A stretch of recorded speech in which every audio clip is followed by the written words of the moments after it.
जय हिंद, वंदे मातरम। हमारे देश में अब ये कहना शायद गलत नहीं होगा कि हमारे घर में और हमारे देश में ही बेटियां खुद को सुरक्षित नहीं महसूस कर सकती। कहीं जाने से पहले उनको हजार बार डर लगता है। पहले लोगों को कुत्तों से डर लगता था, लेकिन अब कुछ दिनों से हमारे देश में इस तरीके से हराम के पिल्ले पलने लग गए हैं कि कुत्तों के पिल्ले से भी बड़ा ही खतरनाक है इन हराम के पिल्लों से बचना। अभी जो मैं कुछ डाटा है एनडीटीवी के द्वारा, 6 डाटा जो एनडीटीवी के द्वारा रिलीज किया गया है, और 7वां डाटा मधुबनी जिला के खिरहर थाना क्षेत्र का है। मैं आपको बता दूं, इसमें मध्य प्रदेश, बेंगलुरु, देहरादून, उत्तर प्रदेश और बिहार, ये सभी है। पहला मैं बताता हूँ, घटना है बेंगलुरु की। पार्टी से लौट रही थी बेंगलुरु में एक छात्रा, जिसके साथ बाइक पर सवार हराम के पिल्लों ने, दरिंदों ने लिफ्ट देने के बहाने उस लड़की के साथ दुष्कर्म किया। ये पहला घटना बेंगलुरु का है जो एनडीटीवी के द्वारा 48 घंटा पहले रिलीज किया गया था। दूसरा घटना देहरादून का है। देहरादून में जो है सार्वजनिक बस में, ये बस वाला घटना से शायद आप लोगों को दिल्ली वाला घटना याद आ जाए कि कैसे कैब के अंदर एक इसी देश की बहन और इसी देश की बेटी के साथ हरामियों ने किस तरीके से अभद्र व्यवहार और दुष्कर्म किया था। यह सेम घटना उसी तरीके से देहरादून के सार्वजनिक बस में है। पंजाब की लड़की के साथ रोडवेज कर्मचारियों ने उस लड़की के साथ दुष्कर्म किया है, जिसमें कि अभी तक रोडवेज कर्मचारी बस हिरासत में ही है। तीसरा घटना उस प्रदेश का है जिस प्रदेश को हम लोग कहते हैं कि क्राइम के मामले में शायद अब कम हो रहा है, जिस प्रदेश में सबसे ज्यादा नाम चलता है, तो बुलडोजर बाबा का। यह घटना उसी बुलडोजर बाबा के प्रदेश यानी कि उत्तर प्रदेश का है, जिसमें उत्तर प्रदेश में देखिए बड़ा ही दुख की बात होता है कि जब दरिंदा जो है ना, दरिंदगी की हर हद को पार कर जाते हैं। सबसे पहले तो शर्म की बात यह है कि हमारी बहन और हमारी बेटियां हमारे घर में सुरक्षित नहीं है। तो सबसे पहले मेरा तो उन भाइयों से भी निवेदन है कि थोड़ा सा आप रावण बन जाओ। रावण इसलिए बन जाओ कि रावण ने अपनी बहन के सम्मान के लिए भगवान राम से भी युद्ध कर लिया था। और उन बहन बेटियों से भी मेरा निवेदन है कि लक्ष्मी सरस्वती के साथ साथ आप दुर्गा और काली भी बनना सीख लो, ताकि कोई भी महिषासुर और कोई भी चंडमुंड के जैसे ये हराम के पिल्ले, हराम जादे आपकी तरफ नजर उठा के भी देखने से पहले डरे। ये घटना उत्तर प्रदेश का है, मैं बता रहा हूँ। मानसिक रूप से ग्रसित महिला को वहां देखिए किस तरीके से, मानसिक रूप से ग्रसित महिला को वहां खाना का लालच देकर, जिस महिला का मानसिक स्थिति ठीक नहीं है, जो महिला खुद से कष्ट में जिंदगी जी रही है, उस महिला के साथ हराम के पिल्लों ने उत्तर प्रदेश के अंदर खाना का लालच दिया। और खाना के लालच में जब वो महिला उस पापियों के पास गई तो उस महिला के साथ दुष्कर्म किया गया।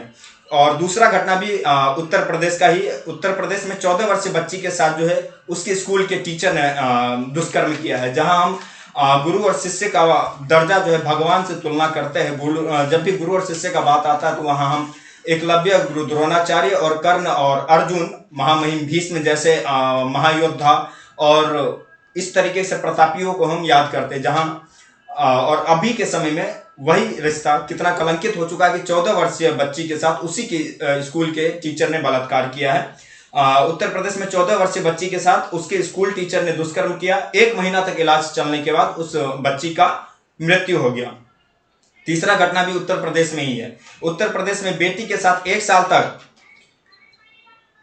बड़ा ही पवित्र रिश्ता है बाप और बेटी का, तो उत्तर प्रदेश में बेटी के साथ 1 साल से अधिक समय तक दुष्कर्म करने वाला बाप जो है गिरफ्तार हुआ है।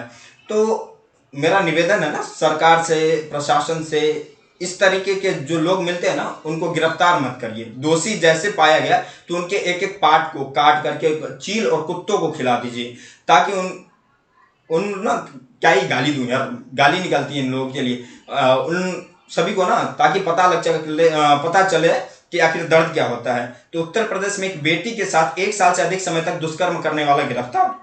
ये सभी जो रिपोर्ट बता रहा हूं मैं आपको, बेंगलुरु की, देहरादून की, उत्तर प्रदेश और उत्तर प्रदेश, जिसमें मानसिक रूप से ग्रसित महिला, 14 वर्षीय बच्ची के साथ स्कूल टीचर ने दुष्कर्म किया, मानसिक रूप से ग्रसित महिला के साथ भोजन का लालच देकर दुष्कर्मियों ने दुष्कर्म किया, और वही उत्तर प्रदेश में बेटी के साथ 1 साल से अधिक समय तक दुष्कर्म करने वाला व्यक्ति गिरफ्तार है।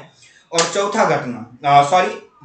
छठा घटना जो एनडीटीवी के द्वारा ही है, वो मध्य प्रदेश में 69 वर्षीय व्यक्ति, जिसकी उम्र खत्म हो गई है, जो ऊपर वाले के पास जाने वाला है, उस तरीके के ना माधर जात पैदा हो जाते हैं। सॉरी, जिनको बुरा लगे कमेंट में आके मेरे को भी गाली दे सकते हो, कोई दिक्कत नहीं। मध्य प्रदेश में 69 वर्षीय व्यक्ति ने एक किशोरी के साथ, मतलब एक लड़की के साथ दुष्कर्म किया। और सातवां घटना, मधुबनी जिला के किरहर थाना क्षेत्र में अपने छोटे भाई की पत्नी के साथ दुष्कर्म करने का कोशिश किया गया, जिसके न्याय के लिए वो महिला दर दर भटक रही है, कभी थाना तो कभी पंचायत, अलग अलग जगहों पर भटक रही है। तो इस तरीके के हराम के पिल्ले आज भी खुलेआम घूम रहे हैं। और हमारी सरकार, अगर हम कलकत्ता वाली घटना का ही बात करें तो 5 दिन तो समय लग गया वहां के जनप्रतिनिधि यानी कि वहां के मुख्यमंत्री महोदया को बयान देने में। और अगर हम बात करें तो उसी तरीके का घटना जो अभी उत्तराखंड में घटा था, उसी तरीके का कई घटना उत्तर प्रदेश में और बिहार में। बिहार का एक और घटना मधुबनी जिला का, जहां 13 वर्षीय युवती के साथ खेत के अंदर दुष्कर्म किया गया था। जो बच्ची को दुष्कर्म के बाद उसके खेत में इस अवस्था में छोड़ दिया गया था कि उसकी माँ बाप की रूह तक कांप गई थी। तो इस तरीके से ये घटना अब इस तरीके से बढ़ने लग गया है, खास करके बिहार उत्तर प्रदेश में हद से ज्यादा। जिस तरीके से पहले यूं कह सकते तो बिहार में खूनी राज्य या जंगल राज्य तरीके का जैसे शब्द बिहार के लिए यूज होता था, उसी तरीके से फिर से बिहार और उत्तर प्रदेश में हो रहा है। तो इसमें सरकार कहीं ना कहीं बहुत बड़ा दोषी है कि उन दोषियों को पाए जाने के बाद भी उन्हें कोर्ट, उन्हें जेल और उन्हें हवालात के लिए छोड़ दिया जाता है। वैश्यों के लिए सरकार ऐसा ठोस कानून लागू करे जिसमें उन दोषियों को दोषी पाए जाने के बाद तुरंत 24 घंटे 48 घंटे के अंदर ऐसी सजा दी जाए ताकि उसका सजा देखकर दूसरा उस तरीका का कोई दरिंदा पैदा नहीं हो, या फिर उस तरीके का किसी के दिमाग में दरिंदगी पल रहा हो तो उसी पल उस खौफ से उस दरिंदा की या तो मौत हो जाए या फिर उसकी दरिंदगी मर जाए। तो आज ये कहना गलत नहीं कि हमारे देश में हमारी बहन बेटियां ही सुरक्षित नहीं है। जय हिंद, वंदे मातरम, इनकलाब जिंदाबाद।